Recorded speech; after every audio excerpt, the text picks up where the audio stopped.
All right, what's up, everyone? This is the Osmo.com NHL Hit the Ice Show. Sorry for the delay, but we are here now. Nolan, how are you doing? Ready for this Big 8 gamer? What were you doing? Shopping Osmo. through some catalogs after your big win? Maybe pricing out some sound equipment or new TV? Yeah, all of the above. No, I was chatting with the bosses, so Nice. it was good. It was good chat, and just ready to attack this last month or so, 6 weeks of Oh, regular God. season. It's almost over. I know, dude. It feels like it just started. Yeah. Did you order your Back- Brad Richardson jersey? Not yet. I think you have to, right? Yeah. I will go on NHL.com and certainly dabble in some Brad Richardson, or I don't know who else was on my lineup there. What was it? Was it a Richardson Florida stack? Yeah, The so one the thing you had was, like a 9-point lead. yeah, the thing is, like, I wasn't heavy on either of those two stacks. So, Yeah. like, it was just Just luck. the stars kind of aligned. Like, my model liked Arizona, so Mhm. I had the most exposure to the second line. I thought it was going to be Dvorak with Keller Yeah. and who was it? Keller and Galchenyuk. Yeah. And so that got blown up, and I was like, oh god. So I swapped Yeah. all that to Cousins. So I had about 4 or 5 times more Arizona 2 than 3. I had a few shares of Arizona 3 and just got lucky with who they were paired with. Boston one did okay, and then Florida Yep. one in the hammer. Smashed. Yeah, I only had like 3 or 4% of them. So just a overall pretty lucky day, but Hey, we made some money. So you got to be good. You got to be lucky, and lucky you got to be good, right? yeah, sometimes you'd rather be lucky than good, right? So It must be nice as well, to be winning and just not have a sweat. You're like there at no point when you were no, up like 8 points. there was a guy that was trailing me. Oh, really? Pretty, pretty I good. just looked at it and I thought you were like you had it. Sorry.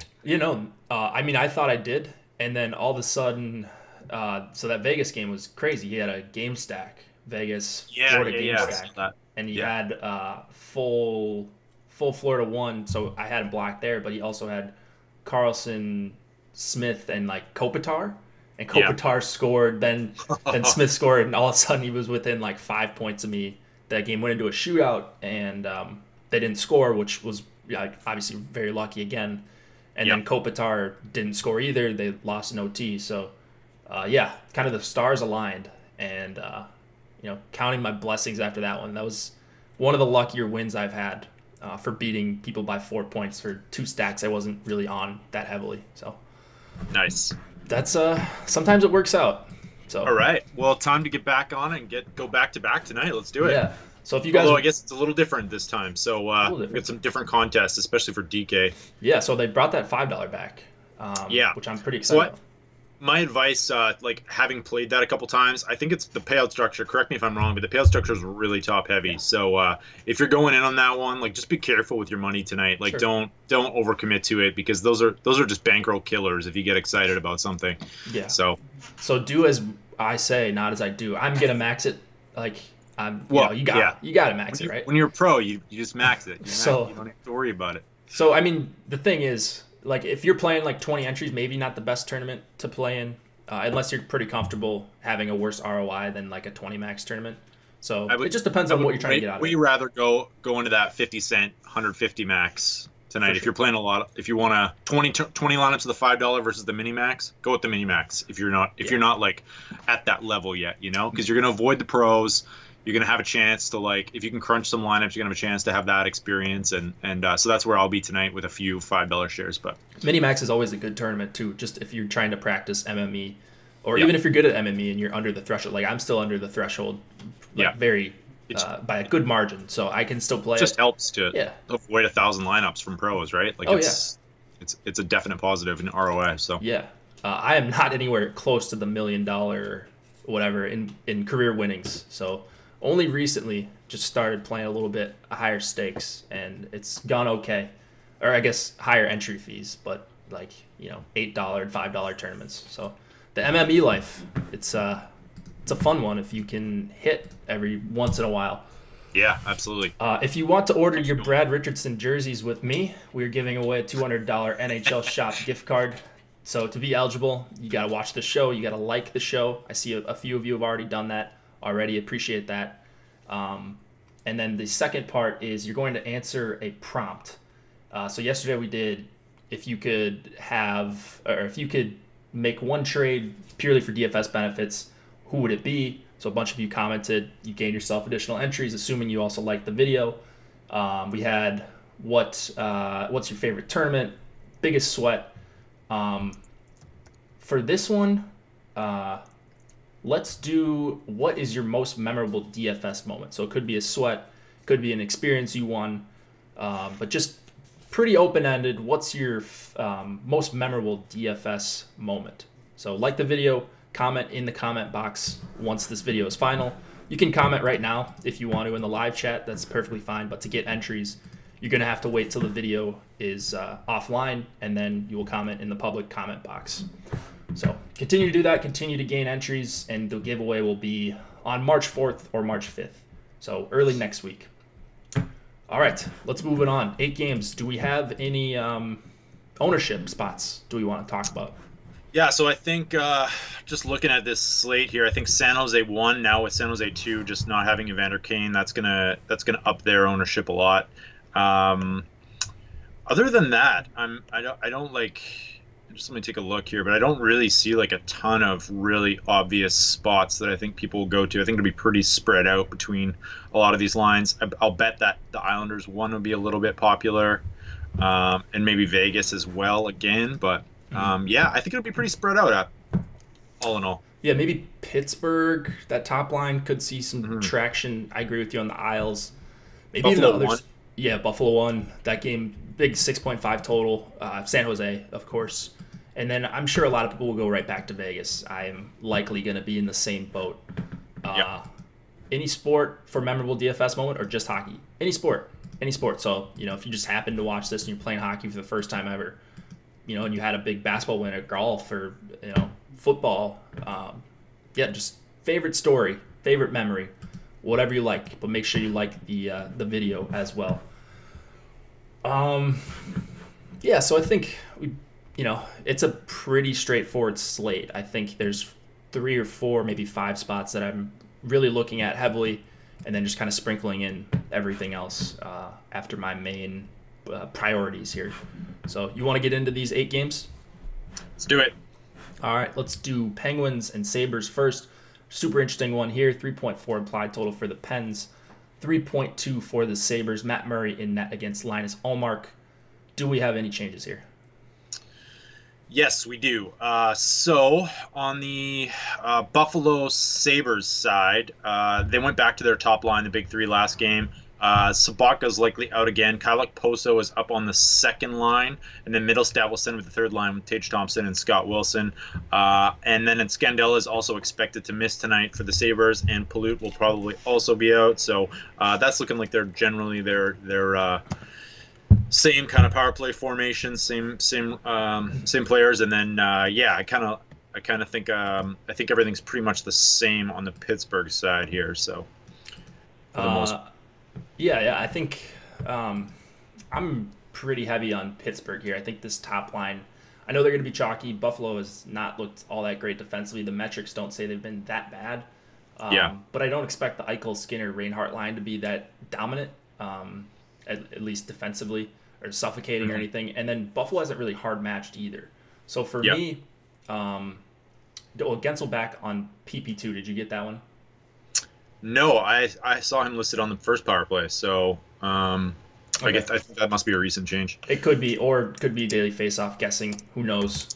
But no, because they did have Gwensel on there earlier today.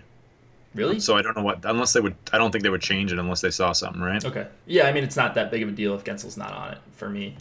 I'd still really like Pittsburgh one. I like Crosby and Hornquist together. That line, we went through their numbers on stream the other day, and just really, really solid all around. So I think they're the best line in the game. Big total here for Pittsburgh as well. And then not really worried about either the Rodriguez line or the Eichel line. Or, I even have Buffalo 4 getting some time against the Crosby line. So, bring it on if Buffalo 4 is going to go up against Crosby for any amount of time. Yeah. They usually and Buffalo does do a lot of that. Like they use their bottom six. I don't know if they'll use Middlestat in that role, but they've generally used like Larson and some of these. Who's their others? Like it's like Sabatka, and they use them in really defensive roles. They have really strong splits between their bottom six and top six for offensive zone and defensive zone faceoffs. I don't know how that goes now with Middlestat on the third line, but yeah. So you'll probably likely see a fair amount of Pittsburgh 1 and 2 going up against some bottom Buffalo teams in some interesting spots. So yep. Do you have a favorite stack here? Do you like the Buffalo side? Yeah, I mean, I'm also I do like the Buffalo side, just because there's the variable of Pittsburgh missing their entire top pairing defense, and so that to me is interesting because Letang on top of being solid defensively is also just sort of a huge part of their offense. So I feel like they're probably down. You have to downgrade their entire offense a little bit with Letang out, but so I don't know how that's going to affect them. They played pretty well the other night, but there's at least a variable that we don't know about, and that could upgrade Buffalo 1 a little bit. Yeah, I agree. I think Buffalo 1 is perfectly fine. I mean, it's no hot take or anything, and I do like that they're not hard matching. I hope they don't go back to it. I hope they avoid major time against Crosby, and then I'd feel much, much better about paying up for them. They're not like my number 1 exposed stack or anything, but they're going to be somewhat up there in terms of the high tier stacks for me. I'm probably going to have a little bit more of the Crosby line just because of a price thing, and they do grade out as a pretty decent value as well. But yeah, and Hornfist is a bargain. So that I think that just makes it that much better, right? Yep, A points grade, A value from Osmo. So 4,600, just lock that in if you're playing cash or whatever. One thing I forgot to mention: AHL superstar and fan favorite Teddy Bluger is back for the Penguins on the 4th line. So upgrade that 4th line. Yeah, there you go. It's a Seth call for you. All right. Do you have any other stacks? Do you like the Malkin line? Are you looking at Rodriguez or the middle stat line here? No, just Buffalo 1 and Pittsburgh 1 mainly. Yeah, I really prefer Pittsburgh 1. So if you want to go to Pittsburgh 2, that's fine. Maybe Malkin gets that second power play spot. They just haven't done anything. I think we'll trust the winner here. So what's that? Say it. I think we should trust the winner here. So let's go with Pitt 1. Pitt 1. All right, so defenseman here, you got Ristolainen and Dahlin, same kind of conundrum there. They're both solid plays. They're both in the same sort of price range. And then on Pittsburgh's side, you've got Johnson and Schultz, who are going to play a ton of minutes again. Both ended up getting there, or at least not killing you in the last game. Schultz was pretty tilting, got an assist towards the end, but I'm right back on him. Power play 1 at 4,200. It's just too cheap. Tons of minutes. I like both of them. I think Johnson's probably better as a one-off flyer if you're just trying to fit in some Burns lineups, and Schultz is probably better as a correlation play with that for top line. But they're both good, right? Yeah. All right. Sorry, did I say Schultz? Yeah, Johnson. Schultz. Yep. All right, ready to move it on? Let's do it.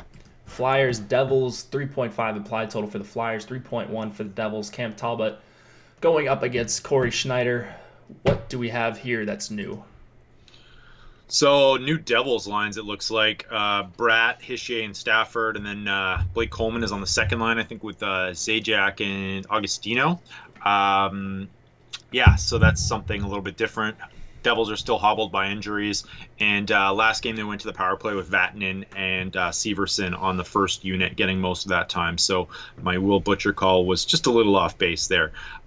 So that's maybe a little bit interesting. And then it doesn't look like anything on the Flyers side from I guess they played last night, so we wouldn't have anything, and I wouldn't expect any changes. Someone in chat was asking for your thoughts on Philly 2 tonight. Philly 2, the Couturier line? Mm-hmm. Yeah, I don't know. I think they're fine. It's tough for me to get by the Couturier price here. When you look at some of these other prices for lines, you look at how cheap Isles 1 is. They're at home.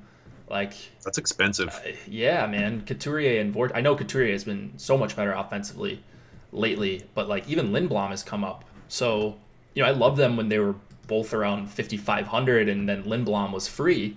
But here, I don't know. Maybe the Devils can ugly the game up a little bit. I don't want. That's what they did to Calgary. I think I didn't really pay too much attention to that game, but it didn't look like it was much of a barn burner. Then you have the X factor. Sorry, go ahead. They only allowed like 29 shot attempts at even strength, I think, in the Yeah. Calgary game. So Calgary was on a back-to-back. Maybe some teams just don't respond well to the back-to-back. But, like, Calgary should have gone in and smoked them, I think. And they just didn't. So I don't know if that was a strategy thing for the Devils. They're just trying to slow it down, like what we've seen from some teams this season. And they're at home, so they get to choose the matchups. I'm not super, super crazy about that second Flyers line. I think I'm more likely to take a shot with the Patrick, Giroux, and Konechny line if I'm going to one of them heavily. What about you? Yeah, I didn't, in my crunches this morning, I didn't get to any Philly, like maybe like one or two lineups. So I think I'll just trust them and probably not play very much, maybe like have a few lineups. And then, yeah, I think like even though the Devils are like this AHL squad, they're just way more likely to play a low tempo, like closed up defensive game than a team like Ottawa is. So there's definitely a less of a chance that they're going to get blown out than Ottawa will. And I think Schneider's playing better lately. And the Devils' defense isn't that bad. So when you factor all these things in, it's like, yeah, you're going up against an AHL forward group, but they have enough pieces, I think, to kind of stifle them, and they're at home, and Philly's on back-to-back. Yeah, I don't know. This wasn't one that popped off the page for me, so I don't know if I'm just missing something, if I'm just Philly's being a total. fish. But yeah, 3.5, like, man, that's really high for a road total. So Yeah. And they just haven't been that great at even strength. Like, they've been pretty bad defensively. Who knows what to expect from Talbot? He's been awful for a while now, and Schneider has kind of gone the other direction. He's looked pretty solid as of late. So I don't know that we're going to see a ton of shot attempts here from the Flyers. If they do go to the Giroux, Couturier, Voracek line, I would, of course, be interested in that. Like, I'd play that line if they were super expensive. They're just not starting the game together, so it's tough to play them for me when I'm trying to even strength stack. But I agree, Ray Rock, that's going to be a line that they're going to show at some point. So Giroux will get double shifted. On the Devils side, even though they're cheap, they have no power play correlation. They draw like some of them. Someone's going up against Couturier, so I don't know. It's tough to like anything here. I'd probably say New Jersey 2 a little bit, but I actually like the top line. I think if I'm going to one, I think it's more likely Zajak's going to go up against Couturier and Voracek, and then Hischier will probably see some of Philly 1 and Philly 3. That's just my read. I don't have like a super strong take on it. It could just be Devils rolling everything, but I would imagine they're trying to keep Hischier and Bratt again away from Couturier. I've got some reasons to get on Philly 1 or New Jersey 1. 4-minute sample. They lead the entire slate. Oh, wow. 90 chances for. Well, there you go. Yeah, Ray Rock also says they ended the game together yesterday. Yeah, I mean, they've done that the last few games. Like, that's their go-to line when it's close game. So Philly 1, you mean? The Couturier, Voracek, and Giroux. Yeah. So they'll just kind of throw away the line combos and double shift Giroux when they need to, which is smart. Like, that's a really good line when they're together. Do we have any defensemen or goalies we want to talk about? No, not really. I think I might have a couple Schneider shares, but I haven't really looked at his price point or anything, so I don't know. He's 7,300. It's decent.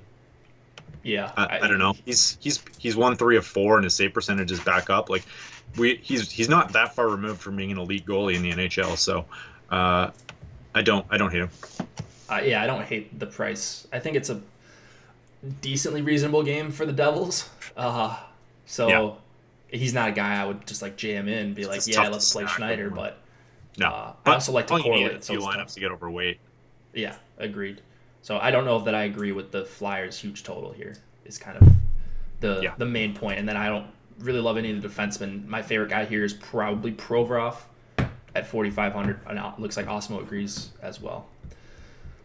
Caps and the Islanders, we have a 3 implied total for the Caps, 3.1 for the Isles, who are on the rare home back-to-back. Braden Holtby going up against Thomas Greiss, not Thomas Greiss.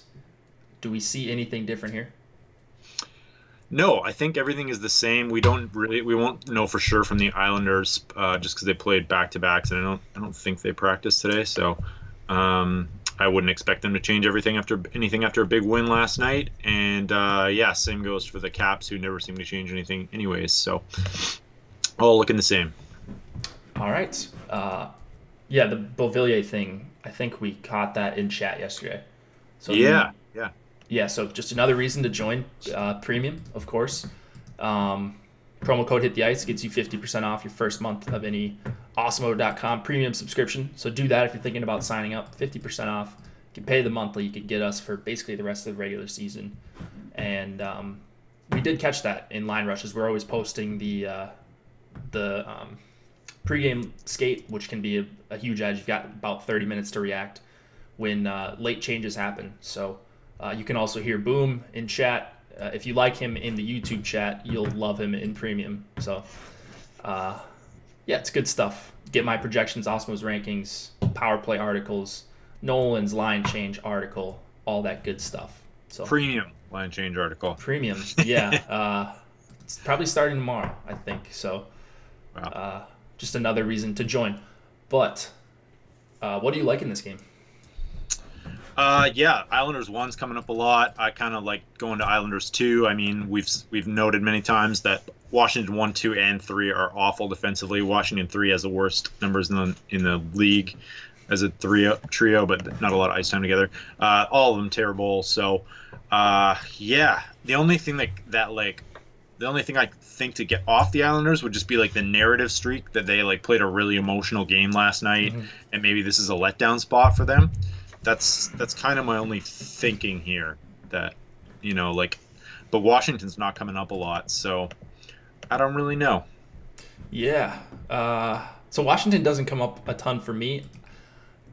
The line that I do have projected okay as far as a raw points grade and near the top is, of course, the Ovechkin line. Ovechkin and Kuznetsov, whenever they're together, I think they're probably okay to include in your pool at the very least. I'm not a hater of Tom Wilson at 5,500 either. I think he's probably deserved that price. So you see the C grade on or the E value grade, which is the worst you can get for Osmos grades. I don't think he's a great value or anything, but I would include him in the stack if I'm playing Washington 1. Yeah, I like what you said about it could be a letdown game. Like the Islanders looked really good last night. There's no doubt about that. They did allow quite a few scoring chances and high danger chances though.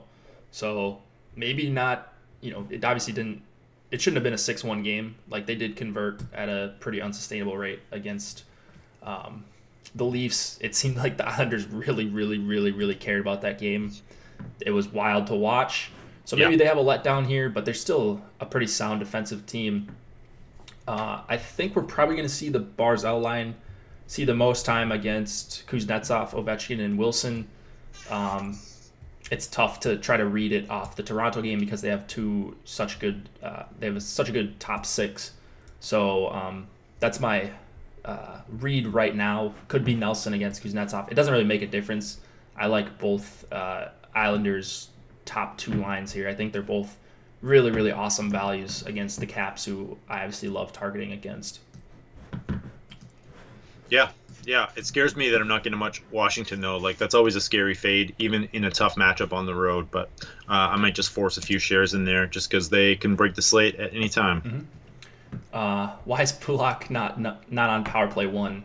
That's a good question. You got your answer last night. Yeah. I don't know. I still really love him. I'm still going to have a lot of him, even though he kind of let us down. Got there with an assist at the end. He was all right. He wasn't Shabbat level let down. No, he had 4. So, yeah, he did okay. Almost as many as Leddy. Yeah. I actually don't think Leddy's a terrible play tonight. So he's shooting a little bit more, and his price dropped. And it is a pretty good power play spot. I know the Isles don't have a great power play or anything, but the Caps also have one of the worst kills and take some of the most penalties in the NHL as well. So, yeah, give me a little bit of Nick Leddy and a bunch of Pulak as well, and top 2 lines here for the Islanders. Yeah, like I think Pulak won't be owned at all, so it's not a bad option. If you get him in some Burns pairings, you're going to have some very different lineups tonight. Yeah, I will definitely have quite a bit of those. Burns will be in a healthy dose of my lineups tonight. You like Carlson or Niskanen or Orlov, any of these guys? Carlson. No. He's okay on a raw points basis, but I just have like Yossi God, I Uh, was thinking Eric Carlson.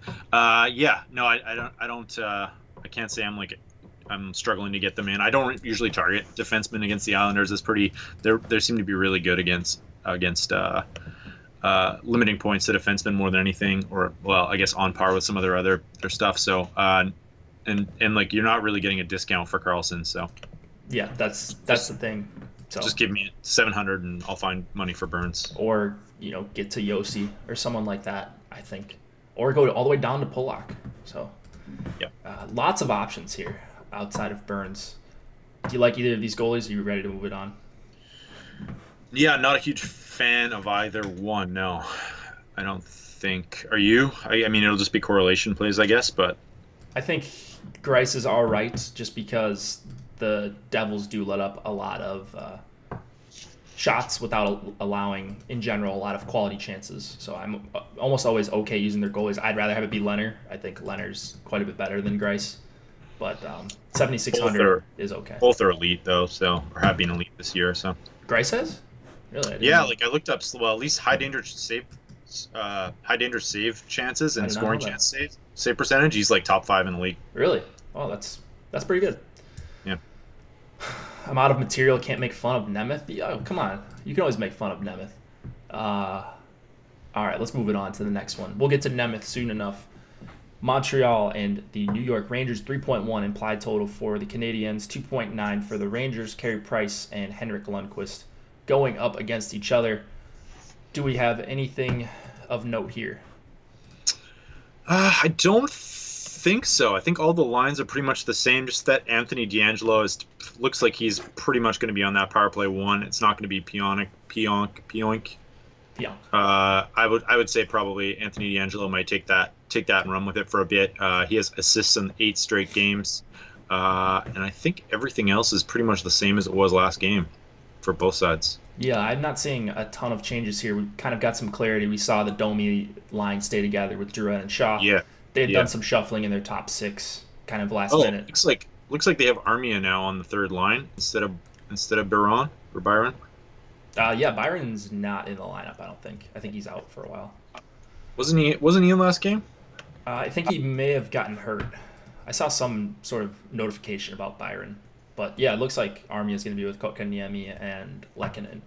So I actually don't even mind that line. Anytime you go up against Rangers depth, I think that's probably okay. The question, They've been kind of bad lately, though. Hey, Yeah. like on both sides. Like they got off that great start, but then I've just watched their numbers really decline.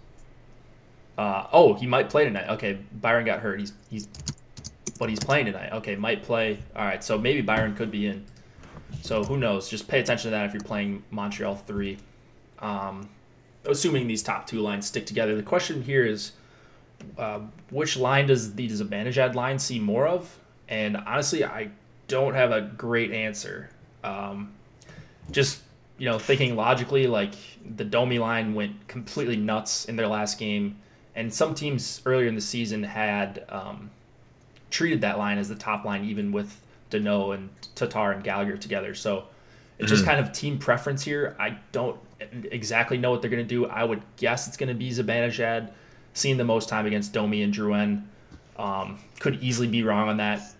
It doesn't really matter as far as me wanting to play the Rangers one. I think they're a really good value. Osmo looks like he agrees. VC looks like he's on that top power play as well. And then the Danault line, since it's been put back together, and even before it got broken up, they had been pretty poor defensively after starting off like one of the best lines in the NHL. So I'm not that worried if Zibanejad goes up against them. I just want to know who Zibanejad goes up against so I know which line on Montreal I should play. So which one are you interested in? I'm just getting to a lot of the Rangers one, so I'm all over that. And I kind of like actually targeting Lundqvist here as well against Montreal, just because they've been shooting so much. So it's kind of a contrarian play, and he's cheap. I don't really have any hot takes on Montreal. I was kind of waiting to hear what you had to say about their matchups. So if we don't know, then it's tough. Dark as well. I think I'm gonna go heavier on the Danault line, Danault, Tatar, and Gallagher, and hope I guess right on Zibanejad going up against Domi. If I'm wrong, whatever I'm wrong, I'll hedge a little bit. I will have a little bit of the Domi line I'll force them in if I'm not getting to them, just because I don't think you have to just pick one line, especially when you have 150 on an 8-game slate. So Yeah. I'll have more of the Dano line, but we'll hedge a bit with some Montreal 2 here, and then gonna have quite a bit of Rangers 1. That's just too good of price tags for Zibanejad, Kreider, and VC together, and they're gonna stay together the whole game too. So yeah, give me some of that. Yeah, I like it. What if Dutch Gretzky goes for the Habs here? Little Montreal 4, Dale Weiss. Dale Weiss. Is that what they call him, Dutch Gretzky? Yeah, he lit up the Dutch league during the lockout. He had like 35 goals. Oh, really? So came back to Vancouver. I think they called him Dutch. I think it was there. They called him Dutch Gretzky. I think that was before my time. He might be out if Byron's playing. Yeah, that could be the case. Do we like any defensemen here? I know you mentioned Tony D. And yeah, no, it looks like Shea Weber is off that power play as well. So I would probably prefer to go to Petrie, I guess. But yeah, they didn't have a power play last game, so I'm not entirely sure where that came from. Could have the beats in Montreal are pretty good about even like power play stuff. See, like I'm always struggle with Montreal because I find like I'm always finding like the French beat writers. Oh yeah, sometimes you got to translate. But like Renaud Lavoie. Let's see here. Did they? Yeah. Wait, they didn't have a power play last game and they scored 6 goals? That's according to Left Wing Locks numbers. I didn't double check it, but that's pretty crazy. All right. I mean, I rarely get to Weber, but this will make me feel a little bit better about it. So yeah, I'll probably side with Petrie and just hope that's the case. He kind of grades out as a better value for me usually. I think Weber is just generally overpriced. 8 goals? They had 8 goals? Jeez. 8, yeah. Wow. Yeah, that was the night I got absolutely waxed. So yeah, that was a crazy night. But crazy night. Yeah. All right, so yeah, I haven't seen anything from the beats on that, but if I find anything out, I'll update in the article. So Petrie for me, yeah, and then Tony DeAngelo, I think, is who I'm going to go with. Just hoping he stays on power play 1, but I'm not going to have anyone super heavy on the Rangers outside of that top line. Yeah, I like Tony DeAngelo as well. 27 minutes last game, power play time, cheap. And then I agree with you on Lundqvist as well. I think he's a perfectly fine play, especially if you're playing Rangers 1. Yeah. Blues and the Carolina Hurricanes, 2.7 implied total for the Blues, 2.8 for the Hurricanes. Jake Allen going up against Curtis McElhinney. 2 of the hottest teams in the NHL. Do we have any changes to talk about? Yeah, so on the Leafs side, Alex Steen draws back in onto that second line with Bozak and Robbie Fabry. And then Sunkfist is with Thomas and Maroon. Sanford moves down to the 4th line. Everything else is the same. Looks like Shen will miss again, but I actually forgot to double check that. I'll just double check it right now.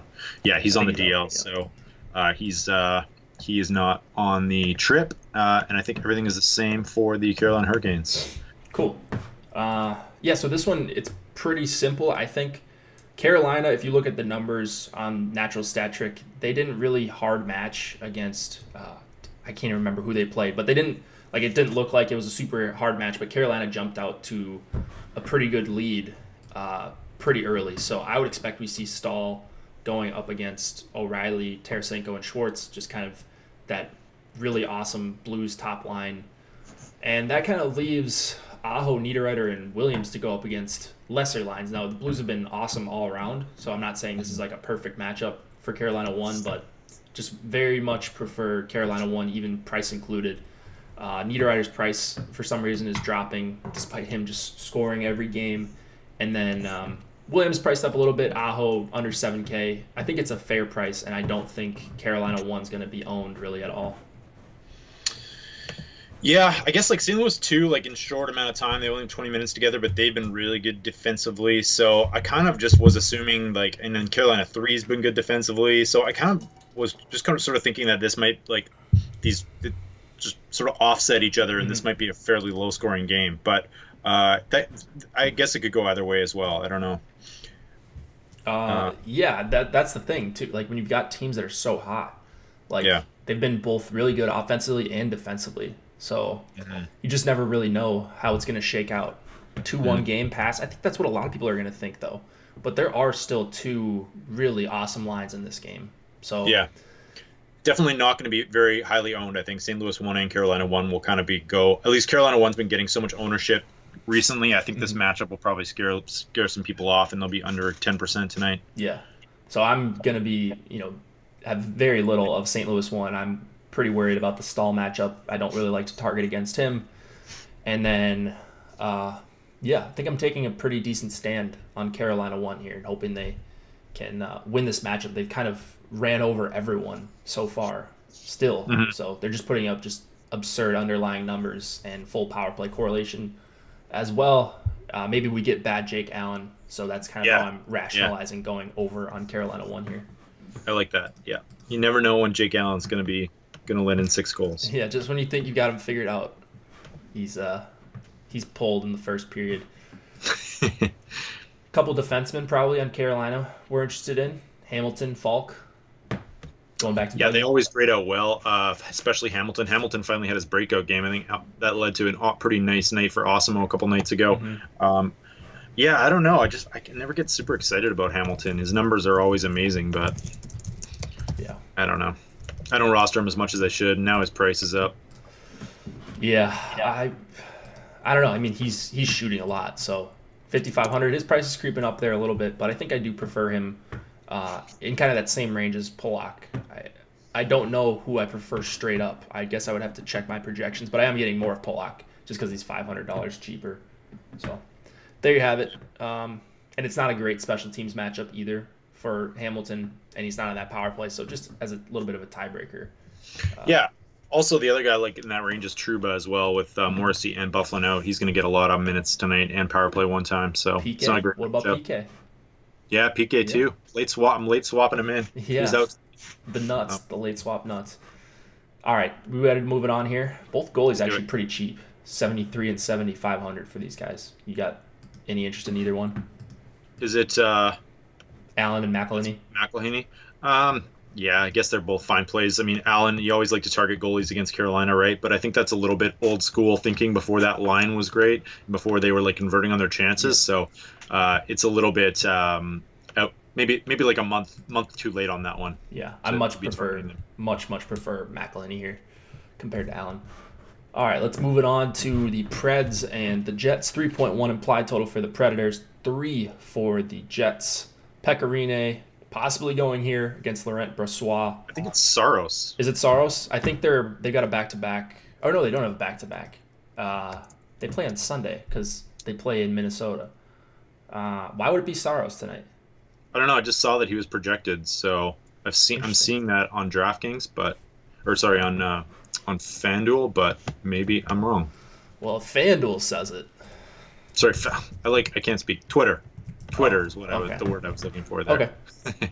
Actually, maybe I don't know. Daily Faceoff doesn't have anything, so that could be totally wrong. I think I just saw someone tweet it this morning, but unconfirmed. But he is project. Yeah, I'm seeing. Oh wait, now I'm seeing. Who knows? I don't know, but I would just put the more expensive guy in. And great.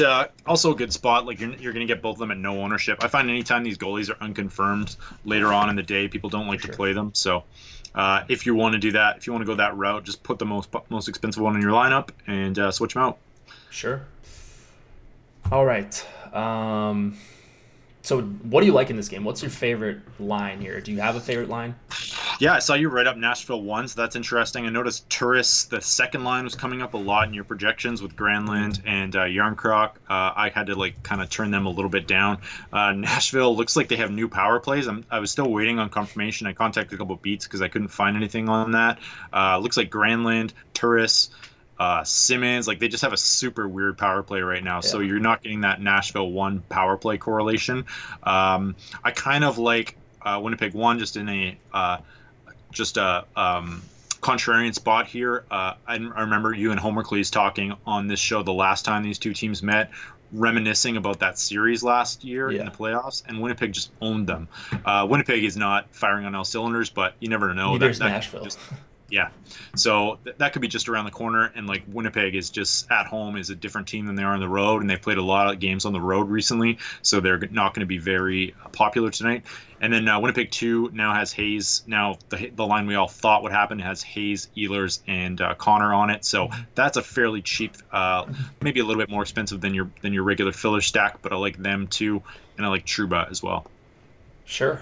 All right, so here I think just overall, I really side with Nashville here.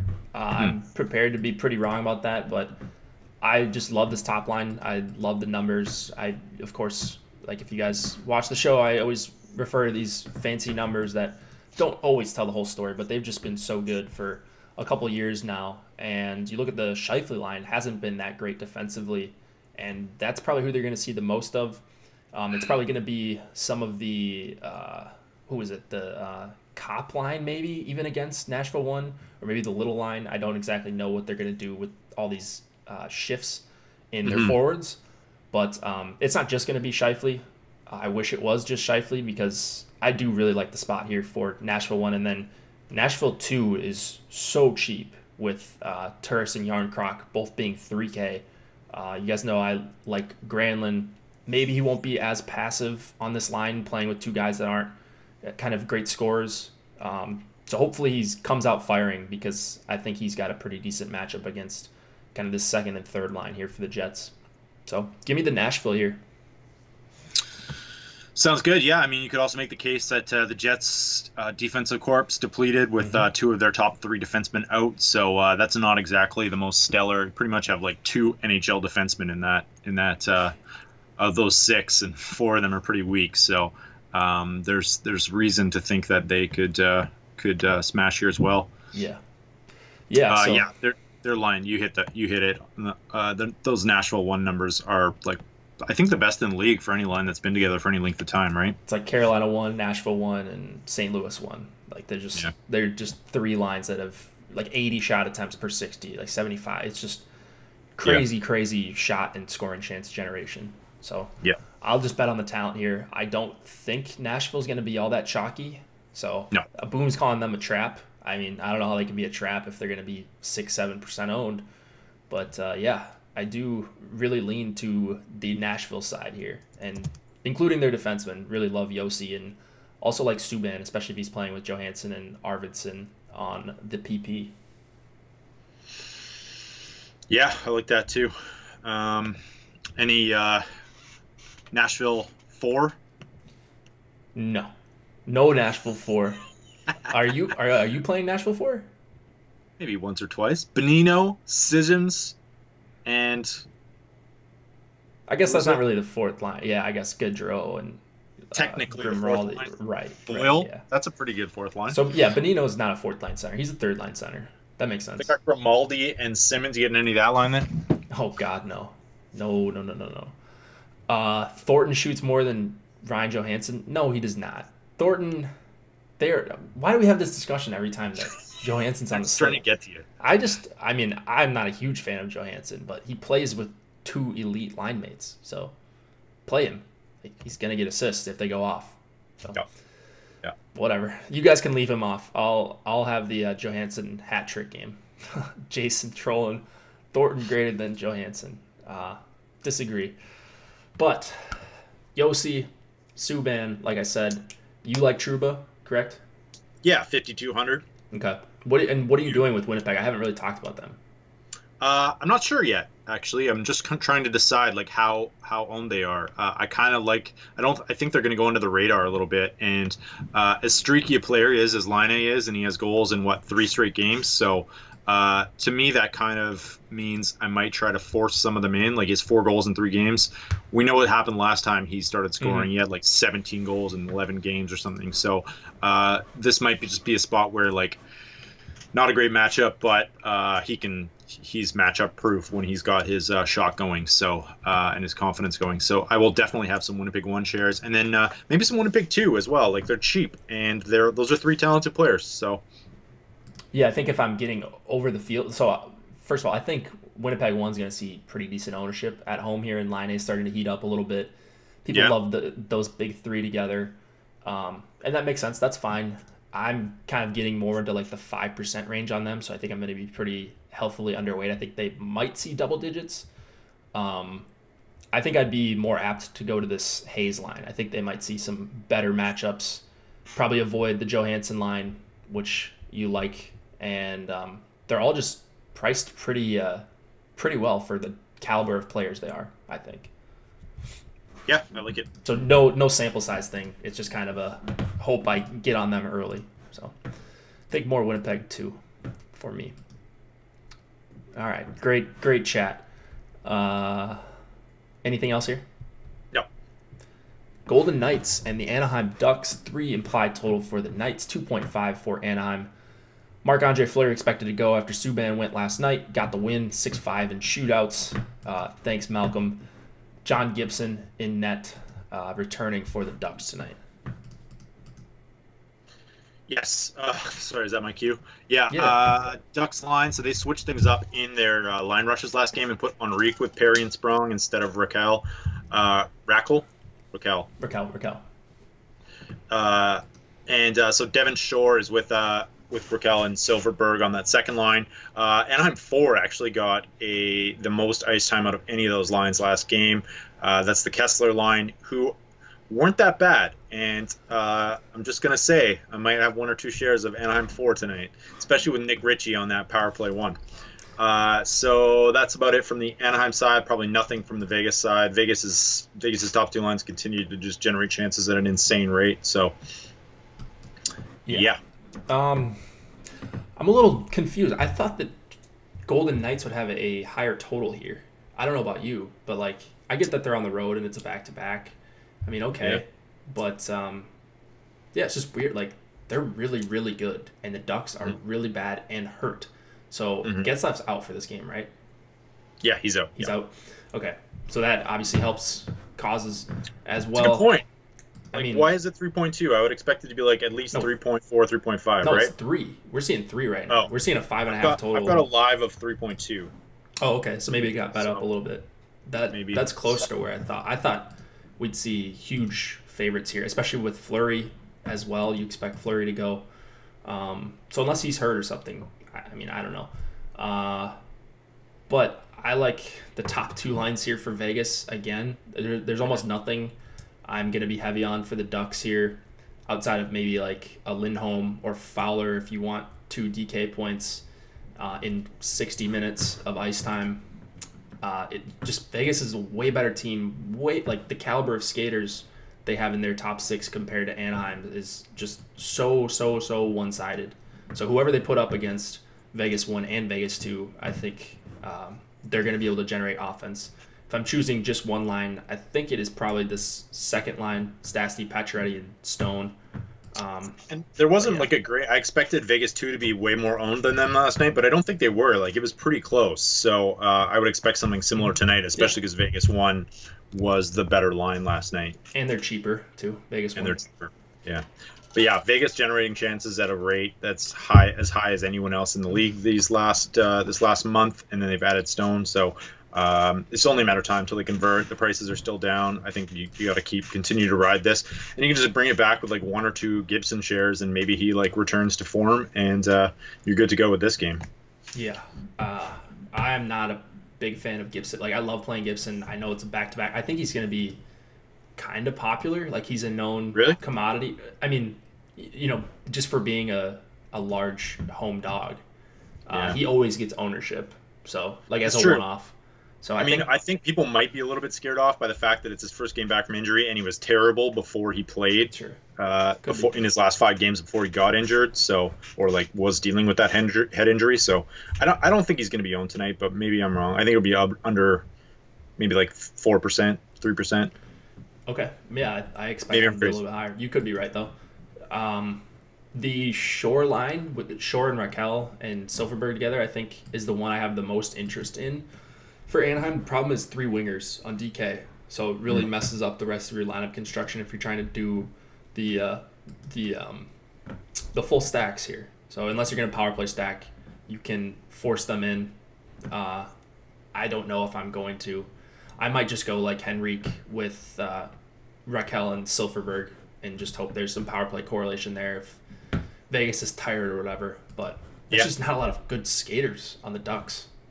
They're cheap, but No, they're still not a pretty good weak. spot. Pretty weak. Yeah. I think they're kind of going like the Devils route and trying to like really slow things down and grind out games right now. But they don't have a lot of talent there. So yeah, Vegas is in a pretty good spot here. Two smash spots for the late night. So don't be counting those lineups if you're in first before 7 o'clock. Just like last night. Pacific. Yeah, exactly. Why can't you just use your utility spot for your third wing? I mean, you certainly can. You can certainly stack up the whole line, but then you have to play 2 centers still, and then you only get 1 more winger. So if there was another like couple lines where it was center, then it would so be if you more want viable. you want to get creative, you would go like the Philly Couturier Giroux stack possibly. Pittsburgh 1-2. Giroux's a winger, isn't he? Yeah, Giroux's a wing. Yeah, they switched him back, so it's just tough. Yeah, there's almost nothing on this slate then that you could do that with. I think maybe just like Malkin Crosby, but why would you do that? Right. I mean, you can get creative and just power play stack elsewhere. Yeah. There's double center. Like you could go with the Sharks or whatever. You can go Hurdle and Couture type of thing. Yeah. It's viable. I just don't know if I'm going to do it myself. And, I'm not in love with the spot either. Like, if this was a line I really liked, I would figure out a way to jam in a bunch of these 3 wingers. But, I don't know. It's Raquel and it's Silverberg. And if the Ducks are scoring goals, I'm just betting on their best players, their best guys generating that kind of offense. So. Yeah, totally agree. Theodore, I really, really like. He looked awesome last night. He's really good. As is, I think Nate Schmidt's pretty good as well. But Osmo's got him as a C value. I'd rather save the $700 and go down to Theodore. And then, like I mentioned, Lindholm and Fowler are okay. I suppose if you just want a bunch of minutes, maybe a good blocked shot spot for Lindholm here. Mm-hmm. But yeah, I don't know. Do you see anything else? You ready to kind of move on? No, yeah, I like Theodore, and like I think Cam Fowler's been terrible since he's been back, but there's a longer track record of him actually being a pretty serviceable defenseman from a DFS perspective. So there's a chance, like he's still getting the minutes. Maybe he'll kind of find his game. I don't know. I wouldn't bank on it tonight, but reasonably priced, and that price is probably coming. It's not bad for a quarterback, but I'll probably go. I mean, he just doesn't do anything. Like look at the box score. He's got 1-2 games with 5 shots on goal, but he's priced like he doesn't do anything. Like his price point, if he is on his point per game average is 2.4, which is right around what everyone else is doing. I mean, just give me Letty, I guess, for $1,000 cheaper. Oh yeah, right? For sure. I don't like Letty, but I think they're going to be able to generate some offense. There are better plays, definitely. Yeah. So here's Cam Fowler ceiling night. Enjoy. All right, last game of the night. 3 points? Is that a ceiling? Yeah, 3.5 DK. The Brent Burns game. Let's go. Yeah. All right. Avs and Sharks. 3.1 implied total for the Avs. 3.6 for the Sharks. Semyon Varlamov going up against Martin Jones. No surprises there. We do have one surprise scratch here for the Sharks. Do we have anything else? So yeah, Vander Kane out. We don't really know what these lines are like. We were talking in chat that the just before we came on here, the Sharks Twitter account tweeted out that Sorensen was on that line, but I think they had quotations around it. So I'm assuming that they don't actually know. That's a good bet. I think Nyquist is the other good bet to be on that line. It'll be one of those two more than likely. So I think that's a leverage spot for anyone that wants to alter their lineups, or if they're drawing dead, or if you're pretty close to somebody else and you think you have like a similar line combination, then that's a spot you could switch off of. So what I'm going to have like quite a few. I'm going to be a little bit overweight on San Jose too with Nyquist in there, and just sort of hope that it goes that way, and then change my lineups because no one's going to be awake at that point in the night on the East Coast on a Friday night. Like this is a great spot to get some leverage on your opponents. Yeah. And then, sorry, just one more on the Colorado side of things. That Colorado one line's been terrible. They've been reuniting Colorado, the big three, again of late, especially in the third period, and they're on the power play one. So I wouldn't be surprised to see Colorado shake things up in the third again, and maybe even sooner than that. If they get down in this game, they will go back to I think they'll go back to that McKinnon, Landeskog, Grantanen line. Yeah, I think they will at some point. They went back to that you mentioned a couple times last game. Yeah. So Kerfoot isn't safe. However, he is cheap, and he's still playing with McKinnon and Rantanen.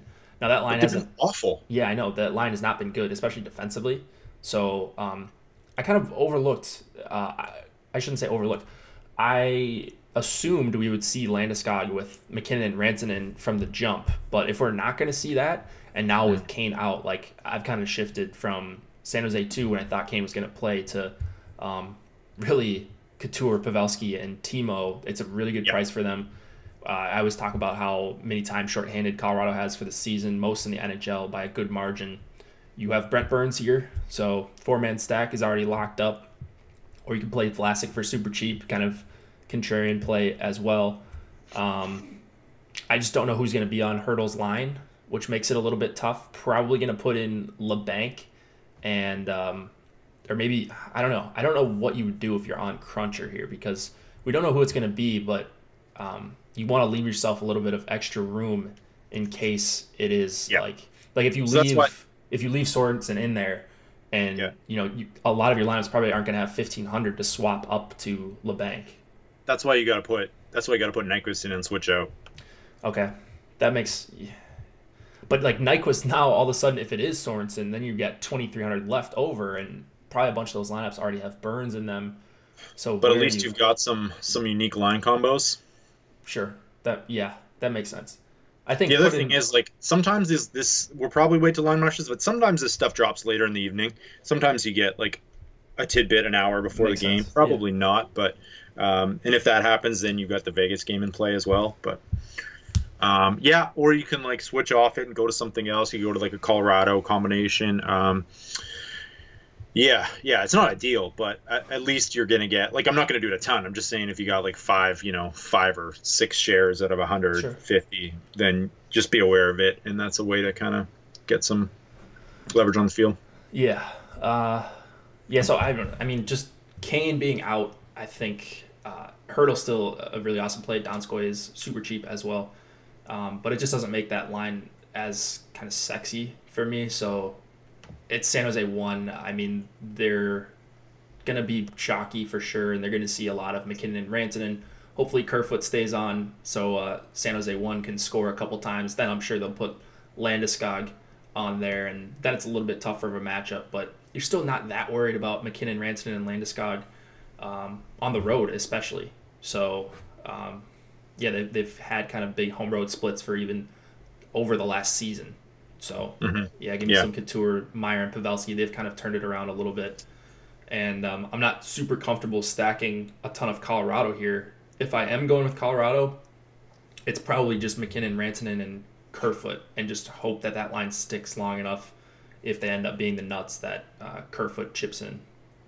I'm thinking about going like with a few lineups to the Colorado 1, like the Landeskog combo. Because if they get down early, if San Jose gets up 2-0, I bet you they go right back to that line. Oh, for sure. We're going to see it at some point. I don't know that there's much doubt about that. You know what that might be? That's probably something you should do. Or just even like some 4-man stacks, like throw in Barry. You could game stack this. Like you could throw in like a Colorado 1, San Jose 2 game stack, and then you have some flexibility if that line kind of changes. There's a lot of ways to do that, but I think having some Colorado 1 shares at very low ownership against a team that's has some solid home run splits, but has still been susceptible defensively this season on multiple occasions is an interesting play. Yeah. I'm trying to figure out what I want to do kind of right as we're talking about on stream, but maybe I will make, I'll do calculate more and play 4 or 5 Colorado 1 stacks. Like true Colorado 1. I think that might be the way to go and have a little bit of both. I think that could be it. Colorado 2. I just hate that Landeskog price. Well, yeah, the Landeskog price if he's going to be playing with Jostin Calvert the whole game, or even 2/3 of the game, that's really tough. Dude, who's actually been crushing for me in my model is Carl Soderberg. Like, he is just attempting so many shots, so many chances. He's up to 5,600, so somehow DK is caught onto this. Like, their model has recognized that. And he's with Comfer. Comfer's fine, but, like, I don't really love Broussard even for 3K, and then they just ride that top power play so hard that You're probably not getting a ton extra from that third line in Colorado, but just wanted to mention Soderberg has been really awesome kind of for DFS lately. Yeah, he's been great. And like Osimo was on him right from the start of the season too. He's like a guy that I would play in like, when I'm not doing 4-3-1s or 3-3 correlated goalie type of thing as like a one-off or a mini stack when he's like 3,500 or 4K, because no one ever plays him and he does see good minutes and he does have the peripheral stuff. So just kind of a note there. Don't think you need to play a bunch of Carl Soderberg tonight, but just thought that price was funny based on what I've seen. How much Burns and how much Tyson Barrie? I'm going to be like probably about 90% Burns tonight. 90? Yeah. That's a little bit more than me. I didn't think anybody would have Burns. I'm going with the testosterone model. Maybe less. Maybe like 85. Yeah, thanks, Steven. Yeah, I mean, I really love Burns here, but he's not going to be on 90%. I think probably about 2/3, 66 to 70%, somewhere in there. Maybe he gets up to 75. But yeah, just an overwhelming amount of Burns. He's going to come in under. He's going to be the most popular player in the entire slate. I don't think there's any doubt about that. So he's going to be 25% though. What's that? He's going to be 25% or 30%. Yeah, I think 25 to 30. So you're going to have to make a stand to get overweight. He should be more than that, in my opinion. Yeah. So he's expensive. Number one, he's going to be highly owned, but I still think he's going to be under-owned, if that makes sense. So I just think what would testosterone do here, and I think when we look at those CSVs tonight, when we download that CSV, it's going to be 120 plus lineups for Burns, at least. I think so. Yeah, he hammers the mid-tier stacks. He hammers the expensive defensemen. And Burns obviously grades out really well in his model, who I guess his model is broken. So watch out, everyone. So good thing I got a win last night, because he's going to win everything. It's like, oh, my God. Tyson Barrie, I also think is a fine play. I've mentioned a couple times. He's just shooting a lot. And as a one-off, or if in your Colorado 1 stacks, if you want to go there, I do still like Tyson Barrie for 5,400. Not at Burns level, obviously, but a little bit of a discount off of him, of course. Yeah. Martin Jones, 8,300. How much? Not much. Yeah, not much. I don't think you need a lot of Jones. I don't know how he's the nut goalie tonight, short of a shutout, but that's just me. All right. Promo. $200 NHL.com gift card. To be entered into this, you can gain additional entries. You like the video. I see 32 of you have already liked it. Let's get that up a little bit. So you're going to like the video. You are going to write your most memorable DFS moment. Does not have to be an NHL DFS. Could be in any sport. Could be, whatever, an experience, a sweat you had, anything. You're going to comment that in the public comment box once this video is offline. And of course, like I mentioned a couple of times, like the video for your chance at a $200 gift card. This will be announced Monday, March 4th or the 5th. That would be the Tuesday. So sometime early next week. Keep commenting, keep liking, and you will gain additional entries. So anything else before we get out of here, Nolan? Yeah, good luck everyone tonight. Let's go full Jake Hari here. Yeah, hopefully. Let's try to repeat last night. It seems like a lot of people had success. Projections will be updated after the show if you're using mine. Promo code Hit the Ice, 50% off your first month of any Osmo.com premium package. So come hang out with us in Slack and hit us up on Twitter or in Slack if you got any questions. See you later, guys. Good luck.